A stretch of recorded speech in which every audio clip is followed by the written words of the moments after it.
তারা যখন ওই জালেমদের বিরুদ্ধে আন্দোলন শুরু করলো,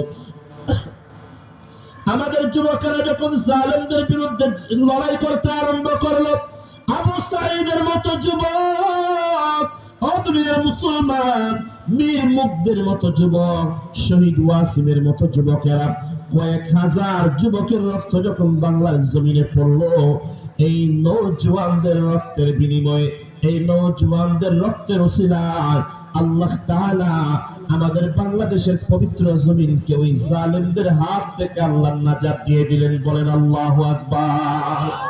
দুনিয়ার তারিখ হলো এমন তারিখ, নওজওয়ানের রক্ত, ও ক্যাম্পের যুবক, দুনিয়ার যুবকদের রক্ত যখন আল্লাহর জমিনে পড়বে, ওই জমিনে কোনো জালেমদের ঠিকানা হবে না। আমিও তো বারবার বলি, ও ক্যাম্পের নওজওয়ান ভাইয়েরা, ফুটবল খেলার ময়দান এটা তোমাদের ময়দান না, নাচ গানের ময়দান এটা তোমাদের ময়দান না। কানের মধ্যে ইয়ারফোন লাগা 24 ঘন্টা ডিস্কো নাচের মতো নাচ গান করা এটা তো ক্যাম্পের যুবকদের কাজ না। আল্লাহর গজব আর গজব হয়েছে, এখন তো ক্যাম্পের মধ্যে মহিলাদের ফুটবল খেলা আরম্ভ হয়েছে। এর দুনিয়ার যুবক, আমার মতো আলেমেরা টেলিভিশনের মধ্যে সাক্ষাৎকার দিচ্ছে, দেখলাম বলে ফুটবল খেলার মাধ্যমে আমরা যেন আরকানের জমিনে যাইতে পারি সেই ব্যবস্থা করে যাচ্ছি।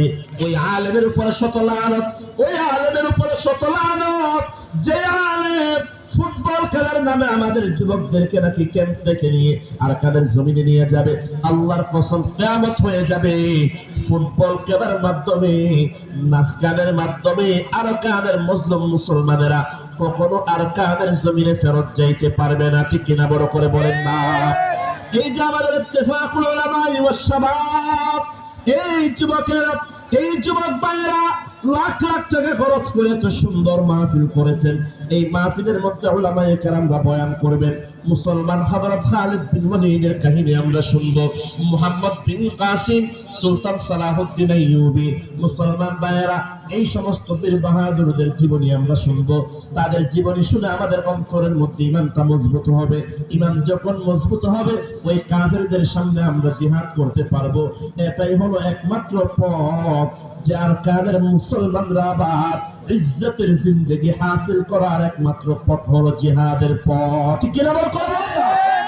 এজন্য দুনিয়ার মুসলমানরা এই আবু সাঈদের জীবনী থেকে আপনারা ইতিহাস শিক্ষা গ্রহণ করেন। আরো গত কয়েক মাস আগে, 1 মাস আগে আমাদের বাংলাদেশের একজন যুবক, তার নাম হলো শরীফ উসমান হাদি রহমতুল্লাহি আলাইহি। 33 বছর বয়সী একজন যুবক, বেশি বয়স হয় নাই, মাত্র 33 বছর বয়সী যুবক। আমার বয়স 34 বছর, বয়সের হিসাবে আমার চাইতেও ছোট, কিন্তু 33 বছর বয়সী নওজোয়ান উসমান হাদি বাংলার জমিনে এমন একটা কাজ করে গেছেন যে উসমান হাদির জন্য পুরো বাংলাদেশের যুবক থেকে নিয়ে, মুরব্বী থেকে নিয়ে বাংলাদেশের কোটি কোটি মুসলমানদের চোখ দিয়ে পানি বের হচ্ছে। ঠিক কিনা বড় করে বলেন না? ও ক্যাম্পের নওজোয়ান ভাইয়েরা, আমরা এখানে যারা বসেছি আমাদের বয়স প্রায় 33 বছরের নিচে। আপনি মনে করবেন না আপনার দ্বারা কিছু হবে না। ও দুনিয়ার নওজোয়ান, আল্লাহর কসম আরকানের জমিনে যদি কিছু হয় এটা আপনার হাত ধরে হবে।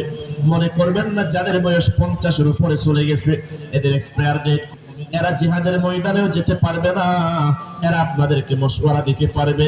আমাদের উসমান হাদি যেমন, এই বেচারা উসমান হাদির প্রতিটা বক্তব্য, প্রতিটা লেকচার, প্রতিটা খুতবা এমন, আপনি যত শুনবেন আপনার ঈমানটা বাড়ায়া দিবেন কে? আরো বড় করে বলেন না কে? ও ক্যাম্পের নওজোয়ান,